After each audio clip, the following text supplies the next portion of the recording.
Hey, it's your buddy Peace and Harmony with you here today.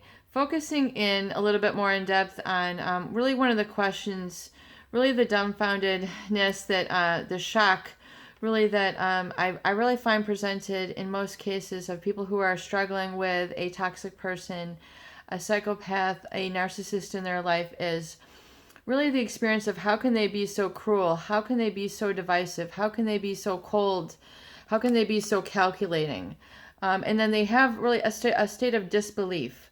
They really can't believe that this is possible. How could I have fallen into this? How could I have gotten sucked in? How come I couldn't have seen this earlier? And then they start to really feel really sort of ashamed.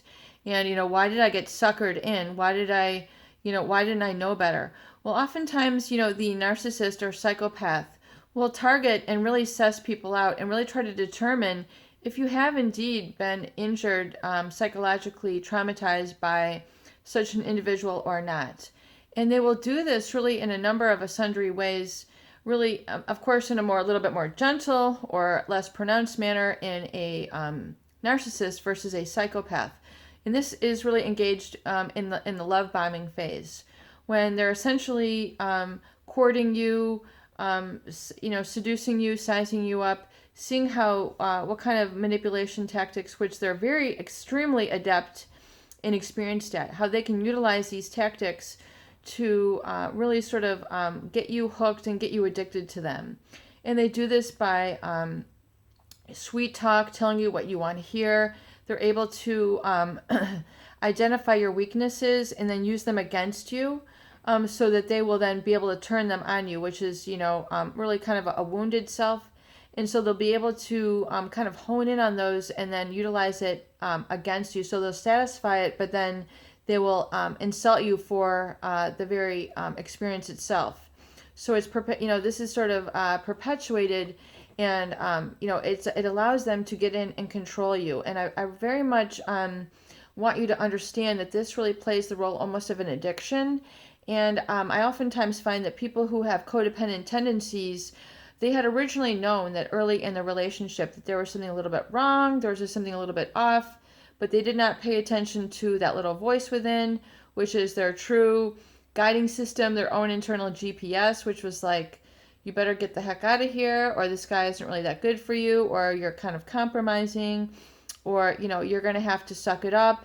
And so they end up sucking it up, but, that ends up becoming really a problem, and they're selling themselves short really in the long run, and they end up really suffering and not being able to withstand it after giving so much of themselves in their life to this relationship.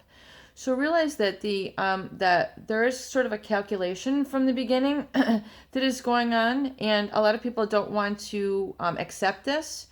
So they are oftentimes in denial of this. They don't want to see it. They don't want to accept it. But I think really with experience and kind of reflecting, people can identify little hallmark red flags that they had perhaps, stated to them, and that would have given them away a little bit. For example, a psychopath might say things like, I'm dangerous, or I'm lethal, or I'm a heartbreaker, or I'll haunt you.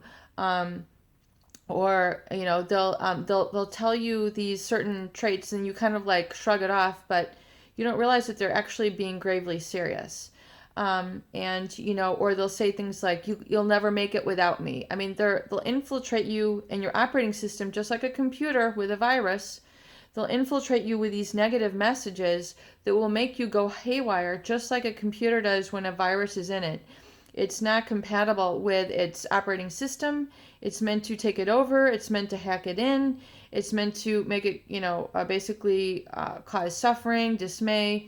And essentially, that's literally what's happening in the love bombing, discard, love bombing, devalue, and discard phase. So they're really trying to take you over with the, in the narcissist case, people always say, well, how can they be so cruel? Why did they want this from me? Why, what are they trying to get out of me? And it's really, because the narcissist and the psychopath, because of their inflated sense of self and their lack of empathy, this is how they relate to other people. So rather than having love, warmth, and connection, empathy, shared experiences like that. They connect by others by having power over them. So this is what makes them feel alive. This is what makes them feel like they've had an influence and impact in the world. As cruel, hideous, and heinous and horrible as it is, this is how they know they've made their mark. This is how they know that they have connected to somebody, is by basically seeking to destroy them. And in the psychopath case, this is what we see most pronounced, is that their real end effect and goal and desire is to destroy. And I say that very seriously. They will leave a wake of destruction in their relationships, and they will move very quickly with great facility between various relationships. They can turn emotions on and off, to an almost inhuman degree, where they can forget fights. Even the most caustic and the most rage-filled fights where, people are throwing things, yelling, breaking. I've had clients who are engaged in all these things, and then, the next thing you know, they're driving away, and then they're texting them, on the way home, and they've forgotten all about what just happened. It gets to the point where police are called.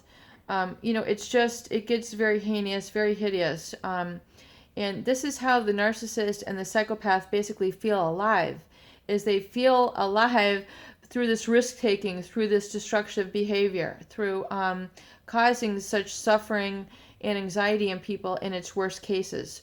So if you find yourself really sucked into this delirium, realize that it's an addiction that is instilled within you like a virus, and you need to unplug right away, because it becomes a traumatic bond, and you need to really get in contact with yourself and go no contact with them, cleansing them of your environment, so that you can cleanse that toxic effect from your life.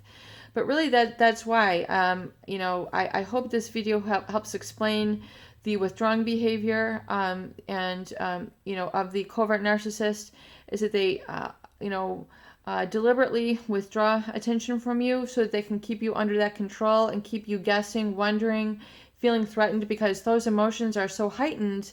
It keeps you in that agitated state, and it keeps them in control. So they essentially, they actually enjoy that, and they basically feel like that's where they're going to leave you, in that agitated state. They're not going to satisfy. They're not going to come to you and try to resolve things. That's going to be totally and wholly up to you.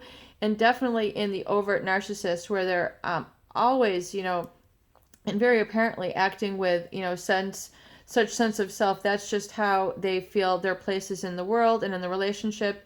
And if you're down and out and inferior, well, of course, because in their mind, that's where you exist. That's your rightful place. But that is inaccurate. That is a lie. So remove yourself from that position, and, get out of that hierarchy that they are deluding you with. And definitely with the psychopath individual, realize that it's an extreme, severe, and debilitating sort of control and callousness that they are ingratiating you into, and really remove yourself, because it becomes extremely caustic, traumatic, and terrifying. Peace and harmony with you here today. I hope these videos do help. Please share and please subscribe for more great tools, videos, discussion, and support.